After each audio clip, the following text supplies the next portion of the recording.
ముందుగా వివిధ దినపత్రికల్లో వచ్చినటువంటి హెడ్లైన్స్ ఒకసారి చూద్దాం.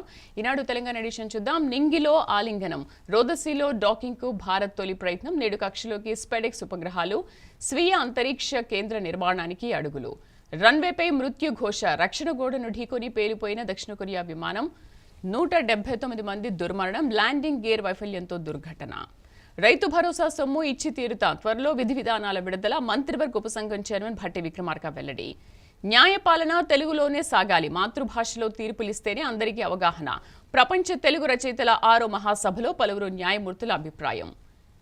ఇక మెదడుకు రక్తపోటు, నిద్రలోటు, మెదడుకు చేటు, ఆస్ట్రేలియాలోని విశ్వవిద్యాలయ పరిశోధనలో వెల్లడి, గుర్తించి చికిత్స చేసుకోవాలని వైద్యుల సూచన. ఆంధ్రజ్యోతి చూద్దాం. గంటకు 450 కిలోమీటర్ల వేగం, సరికొత్త బుల్లెట్ రైలును పరీక్షించిన చైనా, CR-450గా పేరు త్వరలో అందుబాటులోకి, రన్వేపై దూసుకెళ్లిన రక్షణ గోడను ఢీకొట్టి పేలిపోయిన విమానం, 179 మంది దుర్మరణం, తరం మారనన్నది, భారత్ వద్ద ప్రస్తుతం 4వ తరం యుద్ధ విమానాలే, బెన్ఫిట్ లేదా పుష్ప 2 ఎఫెక్ట్తో సంక్రాంతి చిత్రాలకు నష్టం తప్పదంటున్న సినీ వర్గాలు, ప్రత్యేక ప్రదర్శనలు, టికెట్ ధరల పెంపు లేకుంటే కష్టమే అంటున్న నిర్మాతలు. రైతు భరోసా ఎవరికి, సాగు చేసిన మొత్తం విస్తీర్ణానికి ఇద్దామా, సింగరేణి 4వ తరగతి ఉద్యోగులకు ఇవ్వాల్సిందే, కొండలు గుట్టలు రాళ్లు రప్పలుంటే ఇవ్వొద్దు, ప్రతి కబతానికి భూదార్, కొత్తగా ల్యాండ్ ట్రిబ్యునల్ ఏర్పాటు, తప్పులపై దరఖాస్తు చేసుకునే అవకాశం, మోసాలకు పాల్పడితే అధికారులపై చర్యలు, క్రిమినల్ కేసులు సర్వీస్ నుంచి తొలగింపు, డ్రగ్స్ విక్రయాలకు భయపడాల్సిందే, మత్తు మందు దొరకని రాష్ట్రంగా 9.87% పెరిగిన క్రైమ్ రికవరీలు అద్భుతం. అయితే మత్తు మందు దొరకని రాష్ట్రంగా తెలంగాణను చేయాలి అంటున్నారు. నేరాల రేటు ఆందోళనకరం, మహిళలు బాలికలపై ఘాత్యాలు, కాంగ్రెస్ ప్రభుత్వ వైఫల్యానికి ఇదే నిదర్శనం. రంగారెడ్డి జిల్లాకు ఎయిమ్స్ వర్సిటీ, 200 ఎకరాల భూమి లభిస్తే ఏర్పాటు, కన్హా శాంతివనం, అద్భుత ప్రపంచం, పర్యావరణానికి మీ సేవలు అమోఘం. టాలీవుడ్ పై అక్కినేని చెరగని ముద్ర, తెలుగు సినిమాను కొత్త శిఖరాలకు తీసుకెళ్లారు. రాజ్ కపూర్, మొహమ్మద్ రఫీ, తపన్ సిన్హా జీవితాలు యావత్ సినీ పరిశ్రమకు స్ఫూర్తి. మన్ కీ బాత్ లో ప్రధాని నరేంద్ర మోదీ. నమస్తే తెలంగాణ చూద్దాం.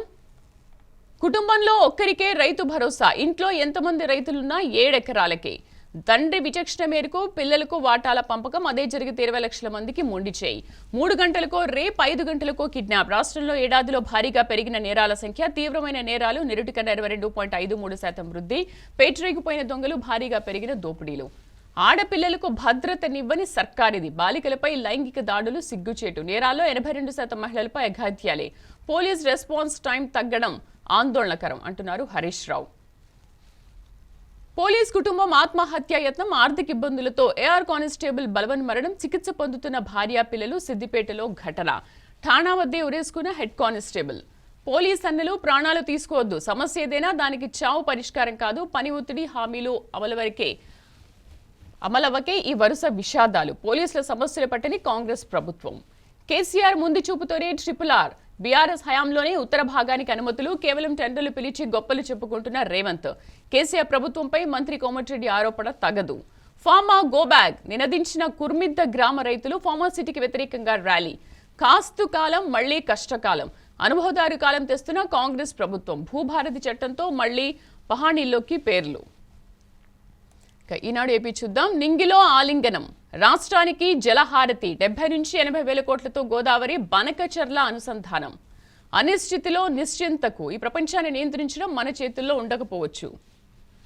నూతన CS విజయానంద్ ఉత్తర్వులు జారీ చేసిన ప్రభుత్వం, కాల పరీక్షకు తట్టుకున్న రాజ్యాంగం, నేను ఈ స్థితికి ఎదగడానికి అదే కారణం, మన్ కీ బాత్ లో ప్రధాని మోదీ, అక్కినేని నాగేశ్వరరావుపై ప్రశంసల జల్లు, సబ్స్టేషన్ల పేరుతోనే నిధులు పిండేశారు, జగన్ జమానాలో విద్యుత్ శాఖలో ఇదో తరహా అవినీతి, ఎంపీ అవినాష్ సిఫార్సు చేసినవి 68 సబ్స్టేషన్లు, నాటి మంత్రి పెద్దిరెడ్డి ప్రతిపాదించినవి 30. H1B వీసాలకు నేనెప్పుడూ అనుకూలమే, మస్క్కు మద్దతు ఇచ్చిన ట్రంప్, 5% రిజర్వేషన్ కల్పించాలి, తెలుగు పరిరక్షణకు ఎన్డీఏ ప్రభుత్వం కట్టుబడి ఉంది, భాషా వికాసానికి చంద్రబాబు పవన్ ప్రయత్నాలు, మాతృభాషకు గత ప్రభుత్వం తూట్లు పడిచింది. ఆంధ్రజ్యోతి చూద్దాం. రన్వేపై దూసుకెళ్లిన రక్షణ గోడను ఢీకొట్టి, తరం మారనన్నది, భారత్ వద్ద ప్రస్తుతం 4వ తరం యుద్ధ విమానాలే, సంధానానికి సై, గోదావరి పెన్నా అనుసంధానానికి గ్రీన్ సిగ్నల్, 3 నెలల్లో పనులు ప్రారంభించి 3 ఏళ్లలో పూర్తి, ప్రపంచ ఛాంపియన్ మన హంపి, ప్రపంచ ర్యాపిడ్ చెస్ టైటిల్ కైవసం రెండోసారి సాధించి సరికొత్త చరిత్ర. ద్రోణవల్లి హారిక, అర్జున్లకు 5వ స్థానం. మళ్లీ తెలుగు వెలుగులు. అన్ని బడుల్లో త్వరలో తెలుగు మాధ్యమం. ప్రాథమిక స్థాయి నుంచి అమలుకు చర్యలు. ఆ దిశగా ప్రభుత్వ ప్రయత్నాలు ప్రారంభం. అరబిందో అత్యవసర అక్రమాలు. 108, 104 ఉద్యోగాల భర్తీలో చేతివాటం. నియామకాల పేరుతో లక్షల్లో వసూలు. శిక్షణకు మరో 10,000 గుంజిన వైనం. చెప్పి చూద్దాం, చేసి చూపిద్దాం. జనాల్లో ధైర్యం, ఉద్యోగుల్లో స్థైర్యం నింపుదాం. సాక్షి చూద్దాం. హంపి అద్వితీయం. రెండోసారి ప్రపంచ ర్యాపిడ్ చెస్ ఛాంపియన్ గా ఆంధ్రప్రదేశ్ గ్రాండ్ మాస్టర్. ప్రీమియం భారం, బీమాకు దూరం. రైతులకు ఉచిత పంటల బీమాను దూరం చేసిన కూటమి సర్కార్. మండల పరిషత్లలో కూటమి క్షుద్ర రాజకీయం. ప్రజలు ఎన్నుకున్న ఎంపీపీలకు గౌరవం లేకుండా చులకన చేసేలా కూటమి కుట్రలు.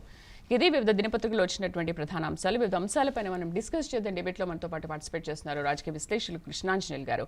Sir good morning sir. Good morning sir. తెలంగాణకు సంబంధించిన ఒక అంశం చూస్తే, ఇకపైన డ్రగ్స్ నియంత్రణకు భయపడాల్సిందే. మత్తు మందు దొరకని రాష్ట్రంగా ఇకపైన తెలంగాణ ఉంటుంది అంటున్నారు. అంటే అమ్మాలన్నా కూడా కొనాలన్నా కూడా భయపడేలా, పట్టుబడితే కనుక శిక్ష చర్యలు ఉంటాయని అంటున్నారు డీజీపీ. సో అసలు డ్రగ్స్ నియంత్రణ అనేది ఎంతవరకు సాధ్యమవుతుంది? డ్రగ్స్ కు సంబంధించినటువంటి విషయంలో నియంత్రణ కోసం తెలంగాణ ప్రభుత్వం కీలకమైనటువంటి చర్యలు చేపడుతోంది. ముఖ్యమంత్రి రేవంత్ రెడ్డి కూడా పలు సందర్భాల్లో ఈ అంశం మీద మాట్లాడుతూ వస్తున్నారు.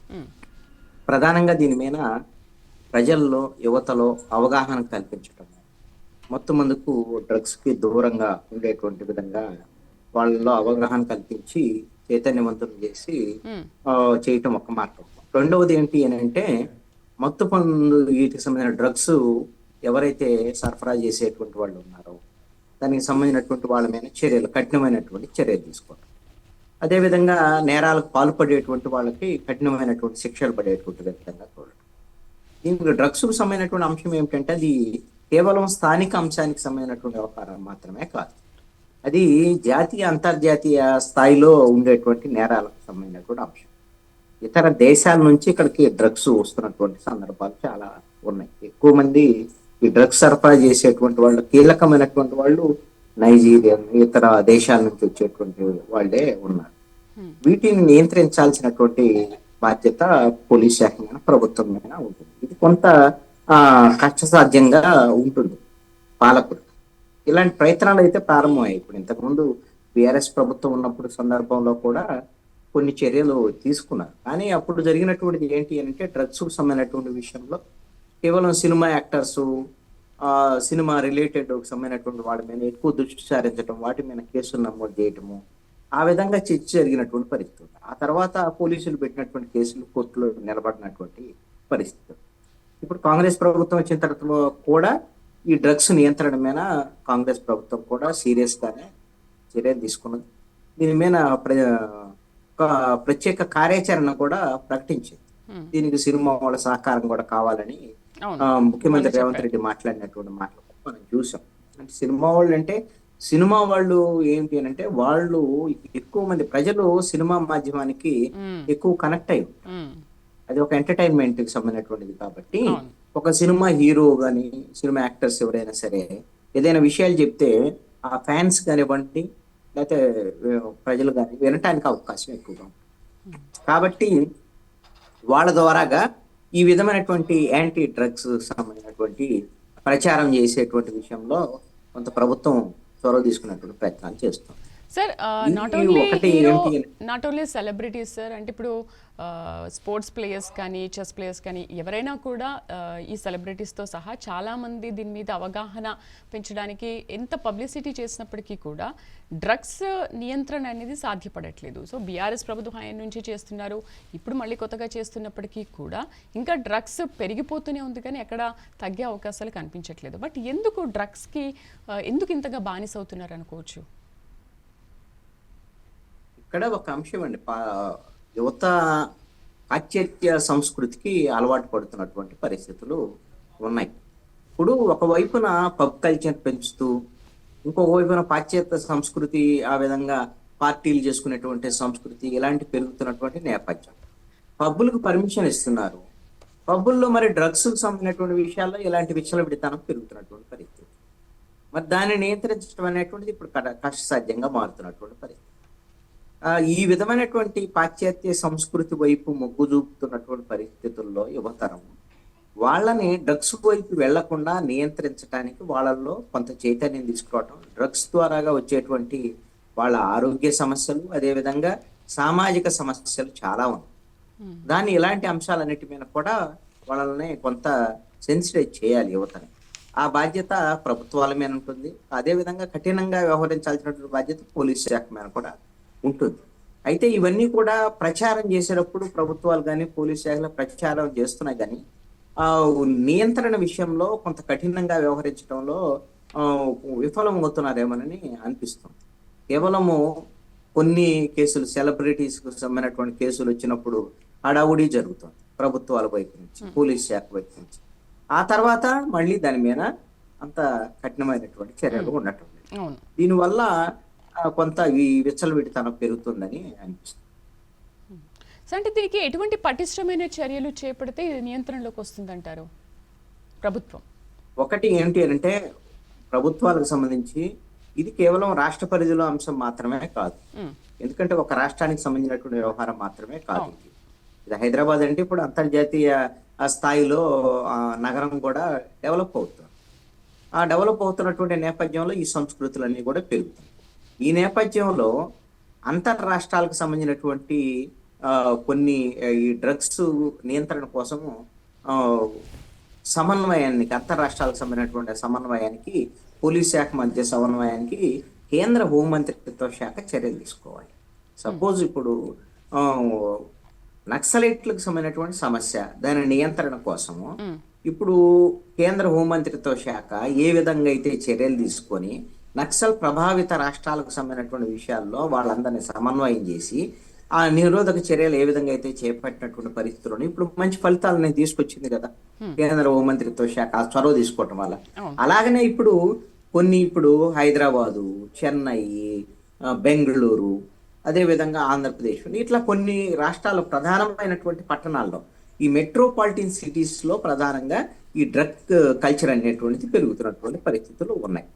ఈ పరిస్థితుల్లో కేంద్ర హోంమంత్రిత్వ శాఖ చొరవ తీసుకొని ఈ మెట్రోపాలిటన్ సిటీస్ కు సంబంధించినటువంటి పోలీస్ కమిషనర్లతో ప్రత్యేకంగా ఒక సమావేశాన్ని నిర్వహించి దీనికి దేశవ్యాప్తంగా ఈ డ్రగ్ సంబంధించినటువంటి నిరోధక చర్యలకి ఎలాంటి చర్యలు తీసుకోవాలనేటువంటి దాని మీద దీనికి కేంద్ర ప్రభుత్వ సహకారం వైపు నుంచి కూడా ఉండాల్సినటువంటి పరిస్థితులు ఉంది. దీంతో పాటుగా ఇతర దేశాల నుంచి ఇప్పుడు సముద్ర మార్గం ద్వారా కానీ ఇతర మార్గాల ద్వారా కానీ మనకు డ్రగ్స్ సరఫరా అవుతున్నటువంటి పరిస్థితులు. దాన్ని నియంత్రించాల్సినటువంటిది ఎవరు? కేంద్ర ప్రభుత్వం.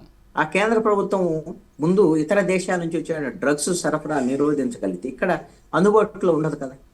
ఈ విధమైనటువంటి ప్రయత్నాలు ఇటు రాష్ట్ర ప్రభుత్వాలు, కేంద్ర ప్రభుత్వాలు కలిసి సమన్వయంతో పనిచేయాల్సినటువంటి అవసరం ఉంది. అప్పుడు మాత్రమే సాధ్యమయ్యేటువంటి అవకాశం ఉంటుంది. రైట్ సార్, మరొక అంశం చూద్దాం. నిన్న తెలుగు మహాసభల ముగింపు సందర్భంగా కొన్ని తీర్మానాలు చేశారు. అంటే తెలుగు మాధ్యమ విద్యార్థులకు 5% రిజర్వేషన్ కల్పించాలి, ప్రాథమిక స్థాయిలో తెలుగు ఉండాలి, అటు కోర్టులో కూడా న్యాయవాదులు తెలుగు భాషను వాడాలి అని చెప్పేసి. సో తెలుగు భాషను ఈ విధంగా ఈ మహాసభలో ఇలా తీసుకెళ్ళడం అనేది ఒక శుభ పరిణామం. సో ఎలా ఉంటుందంటారు భవిష్యత్ తరాలకు ఇలాంటి అవేర్నెస్ ప్రోగ్రామ్స్ నిర్వహిస్తే? ఇప్పుడు ప్రపంచ తెలుగు మహాసభల సందర్భంగా కోర్టుల్లో తెలుగు భాష దానికి సంబంధించినటువంటి అంశం మీద జరిగినటువంటి సదస్సులో హైకోర్టు, ఆంధ్రప్రదేశ్ హైకోర్టు, అదేవిధంగా తెలంగాణ హైకోర్టుకు సంబంధించినటువంటి కీలకమైనటువంటి న్యాయమూర్తులు పాల్గొన్నారు. మనము భారతదేశ వ్యాప్తంగా చూస్తే కింది స్థాయి కోర్టుల్లో లాయర్లకు సంబంధించినటువంటి వాదోపవాదాలు, జడ్జీలకు సంబంధించినటువంటి తీర్పులు ఇవన్నీ కూడా తెలుగులో అంటే మాతృభాషలో ఉండేదానికి అవకాశం ఉంది. అలాంటి ఆదేశాలు ఉన్నాయి క్రింది స్థాయి కోర్టులో. హైకోర్టులో మాత్రము పూర్తిగా న్యాయవాదుల వాదోపవాదాలు ఇంగ్లీష్లోనే ఉండాలి, తీర్పులు కూడా ఇంగ్లీష్లోనే ఉండాలి అనేటువంటిది. ఎందుకోసమనంటే మనము బ్రిటిష్ కాలం నాటి విధానాన్ని, న్యాయ వ్యవస్థకు సంబంధించినటువంటి దాన్ని మనం ఇప్పుడు అవలంబిస్తున్నటువంటి పరిస్థితులు ఉన్నాయి. అయితే మనం ఇప్పుడు భారతదేశంలో ఇంతకుముందు ఇండియన్ పీనల్ కోడ్ స్థానంలో భారతీయ న్యాయ సంహిత ఇప్పుడు మనం గత సంవత్సరంలోనే జూలై నుంచి దాన్ని ఇంప్లిమెంట్ చేసుకున్నటువంటి పరిస్థితి. కొత్త చట్టాలను మనం తయారు చేసుకున్నాం. మన కోర్టులో కూడా మన ప్రాంతీయ భాషలు ఎక్కడికక్కడ మాతృభాషలకు సంబంధించి ఇప్పుడు ఆంధ్రప్రదేశ్, తెలంగాణ తెలుగు సమైనటువంటి భాష. దీంట్లో వాదోపవాదాలు కోర్టులో తెలుగులో జరగటం, అదేవిధంగా జడ్జీల తీర్పులు కూడా తెలుగులోనే ఉండేటువంటి విధంగా ఉండటం అనేటువంటిది ఉపయోగకరమైనటువంటి అంశం. ఎందుకోసం అంటే కక్షిదారులందరూ ఎవరు ఉంటారు? తెలుగు వాళ్ళు బాధితులు కానీ లేకపోతే పిటిషనర్స్ ఎవరైతే ఉంటారో వాళ్ళందరూ కూడా తెలుగు అంటే వాదోపవాదాలు జరిగేటువంటి క్రమంలో తెలుగులో జరిగాయి అనుకోండి, తీర్పులు తెలుగులో వెలువరించగలిగితే అప్పుడు ఎవరైతే కక్షిదారులు ఉన్నారో వాళ్ళకి ఈ విషయాలన్నీ అర్థమయ్యేదానికి అవకాశం ఉంది. అది లేకుండా పోయింది ఇప్పుడు ఇంగ్లీష్ లో జరగటం. దీంతో ఇప్పుడు మీరు అదే అన్ని చోట్ల అదే సమస్య. తెలుగు అనేది చాలా తగ్గిపోయింది. ప్రతి వాళ్లకు తెలుగు వచ్చినప్పటికీ కూడా మళ్ళీ ఇంగ్లీష్ లోనే మాట్లాడుతూ ఉన్నారు. సో వినే వాళ్ళకి తెలుగులో మాట్లాడితే బాగుండని అనుకుంటున్నారు, కానీ ఎదుటి వాళ్ళు ఎప్పుడు ఇంగ్లీష్ లోనే చిన్న చిన్న వర్డ్స్ కూడా ఇంగ్లీష్ లోనే యూజ్ చేస్తున్నారు. ఎందుకు ఇప్పుడు మనమే మాట్లాడుతున్నాం కదా. అంటే ఎలక్ట్రానిక్ మీడియా వచ్చిన తర్వాత అదే కొంచెం ఇంగ్లీష్ వాడకం పెరిగినటువంటి పరిస్థితి ఉందండి మీడియాలో, మాధ్యమం. తెలుగు ఇప్పుడు అదే తెలుగు పేపర్లు ఉన్నాయి అనుకోండి, పేపర్లో మాక్సిమం తెలుగు పదాలను వాడటానికి ఎక్కువ ప్రయత్నం చేస్తారు. కొన్ని పేపర్లు అయితే ప్రత్యేకంగా అసలు పూర్తిగా తెలుగును కాపాడేటటువంటి విధంగా కొన్ని పదాలని కూడా పద ప్రయోగాలను కూడా వాళ్ళు చేస్తూ ఉంటారు. ఇప్పుడైతే కోర్టులకు సంబంధించినటువంటి విషయంలో హైకోర్టులో కూడా ప్రాంతీయ భాషలోనే ఈ వాదోపవాదాలు జరగాలనేటువంటి దాని మీద ఇప్పుడు తమిళనాడు వంటి రాష్ట్రం వాళ్ళు సుప్రీంకోర్టుకు ప్రతిపాదన పంపించారు. అది అలాంటిది ప్రతిపాదన ఆంధ్రప్రదేశ్, ఇప్పుడు తెలంగాణ కానీ ఆంధ్రప్రదేశ్ హైకోర్టు వీళ్ళకి సంబంధించినటువంటి విషయాల్లో కూడా సుప్రీంకోర్టుకి ఒక ప్రతిపాదన పంపగలిగితే సుప్రీంకోర్టు అప్పుడు దేశవ్యాప్తంగా ఆయా రాష్ట్రాల్లో ఉండేటువంటి మాతృభాషలో మొత్తము కోర్టుకు సంబంధించినటువంటి వ్యవహారాలు నడిచేటువంటి విధంగా నిర్ణయం తీసుకునే దానికి అవకాశాలు ఉండొచ్చు. ప్రధానంగా ఇవి విద్యా విధానంలో కూడా మాతృభాషలో ప్రాథమిక విద్య ఉండటం అనేటువంటిది మంచిది అనేటువంటిది అనేకమైనటువంటి అధ్యయనాల్లో తేలినటువంటి అంశం. ఎందుకంటే మాతృభాష అంటే తల్లి భాష. పిల్లలు చిన్నపిల్లలు తల్లి ఏం మాట్లాడతారు ఏమి అనుకరించేటువంటి అవకాశం ఉంటుంది. అలాగనే మాతృభాష ఈజీగా కూడా ఉంటుంది వాళ్ళు అర్థం చేసుకోవడానికి, దాన్ని ఎక్స్ప్రెస్ చేయడానికి కూడా ఒక స్పష్టత మాతృభాషలో మాత్రమే ఉంటుంది. అందుకని మాతృభాషలో ప్రాథమిక విద్య ఉందనుకోండి, ముందు ఆ తర్వాత ప్రాథమిక విద్య అయిపోయిన తర్వాత వాళ్ళు తర్వాత అనేకమైనటువంటి భాషలు నేర్చుకోవచ్చు. మాతృభాషకు అనుగుణంగా ఇంగ్లీష్ నేర్చుకోవచ్చు, హిందీ నేర్చుకోవచ్చు, లేకపోతే ఒక్కొక్కళ్ళు 5-10 ఫారిన్ లాంగ్వేజెస్ కూడా నేర్చుకోవచ్చు, తప్పేం కాదు. దానివల్ల విద్యా ఉద్యోగాల్లో సంబంధించినటువంటి వ్యవహారాల్లో వాళ్ళకి అవకాశాలు వస్తాయి కాదనటం వల్ల. కానీ ప్రాథమికమైనటువంటి అంటే మాతృభాష లేకుండా మిగతా భాషల వల్ల ఉపయోగం ఉండదు. అంటే బేస్ లేకుండా, అంటే ఒక ఫౌండేషన్ లేకుండా ఇల్లు కట్టినట్టు అయిపోతుంది వాళ్ళ విద్యా విధానానికి. అందుకని మాతృభాషలో ఇప్పుడు విద్యా విధానానికి చేసినటువంటి వాళ్ళకి 5% రిజర్వేషన్లు ఇవ్వాలి ఉద్యోగాల్లో అనేటువంటి ప్రతిపాదన కూడా, అంటే వాళ్ళకి ప్రోత్సాహకంగా 5% రిజర్వేషన్ అంటున్నారు ఈ ప్రభుత్వ ఉద్యోగాల్లో. అంటే దాన్ని ఎలా కల్పిస్తారు? ఇది ఒక మంచి ప్రయత్నమేనండి. అంటే ప్రభుత్వాలు నిర్ణయం తీసుకోవాలి, ఇది కేంద్ర ప్రభుత్వం తీసుకోవాల్సినటువంటి నిర్ణయం. రాష్ట్ర ప్రభుత్వాలు ఒకవేళ ఆయా రాష్ట్రాల్లో అలాంటి ప్రతిపాదన చేసినా కూడా కేంద్ర ప్రభుత్వం దీనికి ఆమోదం తెలియజేయాల్సి ఉంటుంది. అయితే ఇక్కడ మాతృభాషలో గిన ఒకవేళ వాళ్ళ ప్రాథమిక విద్య దగ్గర నుంచి వాళ్ళ విద్య మొత్తం కూడా తెలుగు మాధ్యమంలో గిన ఉందనుకోండి, అలాంటి వాళ్ళకి ఉద్యోగాలకు సంబంధించినటువంటి విషయాల్లో వెళ్ళినప్పుడు వాళ్ళకి 5% ఉద్యోగాల్లో రిజర్వేషన్లు ఇచ్చేటువంటి పరిస్థితి ఉంటే ఎక్కువ మంది మాతృభాష ద్వారా అంటే తెలుగు ద్వారాగా చదువుకోవటానికి ఇష్టపడేదానికి అవకాశం ఉంది. తెలుగు మీడియం అది కొంత ప్రోత్సహించినట్టే అవుతుంది కదా. ఇప్పుడు ఏమైంది, ఫ్యాషన్ అయిపోయింది పిల్లల్ని కాన్వెంట్ లో చేర్పించడం, మా అబ్బాయి కాన్వెంట్ లో చదువుతున్నాడు, ఇంగ్లీష్ మీడియంలో చదువుతున్నాడు అని చెప్పుకోవటం, ఇవన్నీ కూడా ఒక రకంగా భారమైనటువంటి పరిస్థితులు కూడా ఉన్నాయి. ప్రపంచవ్యాప్తంగా జరిగినటువంటి అధ్యయనాలను కానీ ఒకసారి గమనిస్తే మీరు ఎక్కువ మంది ప్రజలు ఆర్థికంగా నష్టపోతున్న దానికి 2 ప్రధానమైనటువంటి అంశాలు ఉన్నాయి. ఒకటి ఏంటి అని అంటే తమ స్థాయికి తాహతకు మించి పిల్లల్ని కార్పొరేట్ స్కూళ్ళలో చదివించేటువంటి ప్రయత్నం, అంటే ఇంగ్లీష్ మీడియం వంటి వాటిని చదివించేటువంటి ప్రయత్నాలు చేయడం వల్ల ఆర్థికంగా నష్టపోతున్నటువంటి పరిస్థితులు కూడా ఉన్నాయి. ప్రభుత్వాలు ఇప్పుడు ప్రాథమిక విద్య లేకపోతే మిగతా సంబంధించినటువంటి తెలుగు మీడియంకి సంబంధించినటువంటి ప్రభుత్వ పాఠశాలకు సంబంధించినటువంటి దాంట్లో ప్రభుత్వమే కదా ఉచిత విద్య అందిస్తున్నటువంటి పరిస్థితులు ఉన్నాయి. కాదు ఇంకా మెరుగైనటువంటి మా పిల్లలు బాగా చదువుకోవాలని కాన్వెంట్ పంపిస్తున్నటువంటి పరిస్థితులు ఉన్నాయి. దానివల్ల ఆర్థికంగా నష్టపోతున్నారు. ఇటు పిల్లలు కూడా చాలా మంది ఇప్పుడు ఇంగ్లీష్ మీడియం ఇంటికి రాగానే తెలుగులో మాట్లాడతారు, స్కూల్కి పోగానే ఇంగ్లీష్ లో మాట్లాడతారు. ఈ రెండిటి మధ్య ఇంగ్లీషుని పూర్తి స్థాయిలో అర్థం చేసుకోలేక, దాంట్లో ప్రావీణ్యం సంపాదించలేక, ఆ విధంగా చదువుల్లో కూడా వెనకబడుతున్నటువంటి పరిస్థితులు ఉన్నాయి. కొన్ని డ్రాప్ అవుట్స్ కూడా పెరుగుతున్నటువంటి పరిస్థితులు కూడా ఇప్పుడు ఏది కాలేజీ లెవెల్కి వెళ్ళినటువంటి సందర్భాల్లో, ఇలాంటి సందర్భాల్లో వస్తున్నటువంటి పరిస్థితి ఉంది. ఈ నేపథ్యంలోనే ఈ 5% రిజర్వేషన్లు అనేటువంటి ఒక ప్రతిపాదన అనేటువంటిది ఈ తెలుగు భాషను ప్రోత్సహించడానికి ఒక మంచి దోహదపడేటువంటి అంశంగానే ఉంటుంది. గత ఆంధ్రప్రదేశ్లో అయితే వైఎస్ఆర్ కాంగ్రెస్ పార్టీ ప్రభుత్వం ఉన్నప్పుడు ఏం చేసింది, మొత్తం అసలు ప్రాథమిక విద్యతో పాటు మొత్తం అన్ని స్కూళ్ళలో మొత్తం ఇంగ్లీష్ మీడియం అనేటువంటి దాని మీద తీసుకొచ్చారు. ఆ ఇంగ్లీష్ మీడియం అనేటువంటి దాన్ని ఒకవేళ వాళ్ళు ఇష్టమైన దాన్ని ఎంపిక చేసుకున్నట్టు, తెలుగు మీడియం ఉండి ఇంగ్లీష్ మీడియం ఉంటే ఏది ఎంపిక చేసుకుంటారో మీ ఇష్టం అని అంటే అది వేరే విషయం. అసలు తెలుగు మీడియంతోనే సంబంధం లేకుండా అచ్చం అనివార్యంగా ఇంగ్లీష్ మీడియంలోనే చదవాలి అనేటువంటి విధంగా ఒకటే మీడియం ఉండేటువంటి విధంగా పెట్టడం అనేటువంటిది అది కొంత నష్టం కలిగించే అంశము. అందుకనే GO85కి సంబంధించి వైఎస్ఆర్ కాంగ్రెస్ పార్టీ ప్రభుత్వంలో తీసుకొచ్చారో మొత్తం ఇంగ్లీష్ మీడియంలో ఉండాలి అనేటువంటి దాన్ని కూడా ఆ జీవో రద్దు చేసి ఆంధ్రప్రదేశ్ ప్రభుత్వం అన్ని ప్రాథమిక పాఠశాలలకు సంబంధించినటువంటి దాంట్లో 2 మీడియంస్ ఉండొచ్చు, అంటే ఇంగ్లీష్ మీడియం కూడా ఉండొచ్చు. ఒకవేళ ఇంగ్లీష్ మీడియం చెప్పగలిగినటువంటి టీచర్స్ ట్రైనింగ్ అయినటువంటి టీచర్స్ ఉన్నటువంటి ఆ స్కూళ్ళలో ఇంగ్లీష్ మీడియం కూడా ఉండొచ్చు తెలుగు మీడియంతో పాటు. కానీ తెలుగు భాషని చేర్చాలి, అందులో తెలుగు సబ్జెక్ట్ ని చేర్చాలి. ఖచ్చితంగా ఇంగ్లీష్ మీడియం దాంట్లో కూడా తెలుగు సబ్జెక్ట్ ఉంటుంది. సబ్జెక్ట్ అనేది కంపల్సరీగా ఉంటుంది. కానీ మీడియం అనేటువంటి దాని అది కూడా ఎప్పుడు ప్రాథమిక విద్య తర్వాత మాత్రమే వాళ్ళకి ఇంగ్లీష్ మీడియం అనేటువంటి దాన్ని ఇంట్రొడ్యూస్ చేయాల్సినటువంటి అవసరం ఉంది. అది దాంట్లో ప్రాపర్ గా టీచర్స్ కూడా సరైనటువంటి ట్రైనింగ్ ఇచ్చి పిల్లల్లో కూడా దానికి అనుగుణంగా తయారు చేసి అప్పుడు ఇంగ్లీష్ మీడియాన్ని ప్రాథమిక విద్య మాత్రం ఖచ్చితంగా మాతృభాషలోనే ఉంటే మంచిది. దీని ద్వారాగా మనము తెలుగు భాషను కాపాడుకునే దానికి అవకాశం ఉంది.